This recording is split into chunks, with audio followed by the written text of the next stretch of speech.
Un aveugle que rencontre Jésus est au bord du chemin. Dans nos sociétés où la vie s'accélère, les distances se sont réduites, les appareils ménagers et les domotiques effectuent à notre place bien des tâches. Et pourtant, qui n'a pas dit un jour « je n'ai pas le temps ». Dans cette ambiance, pas facile de voir celui qui est au bord du chemin. Il faut qu'il crie au risque de n'être jamais repéré. Jésus déploie une qualité de présence qui peut devenir nôtre. N'être jamais insensible à celles et ceux qui se trouvent au bord du chemin. Jésus se laisse toucher et émouvoir. La pédagogie du Christ nous demande d'ouvrir les yeux sur celui qui ne voit plus et qui n'est plus regardé.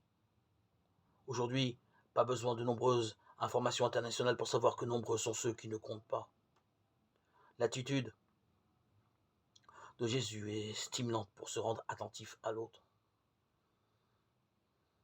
L'Évangile nous pose la question, qui sommes-nous dans les pages d'Évangile? Ceux qui rabrouent, qui ferment les portes, qui se calfeutrent, ou ceux qui font entendre la voix de Dieu? Confiance, lève-toi.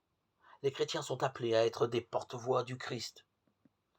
Leur comportement, leur accueil, leur témoignage de foi constituent une première annonce de Jésus-Christ vivant. Comme témoins, ils ne font ni la leçon ni du prosélytisme, mais mettent ce monde en lien avec Dieu. Que l'engagement soit social ou spirituel, il s'agit de travailler à ce que personne ne reste au bord du chemin.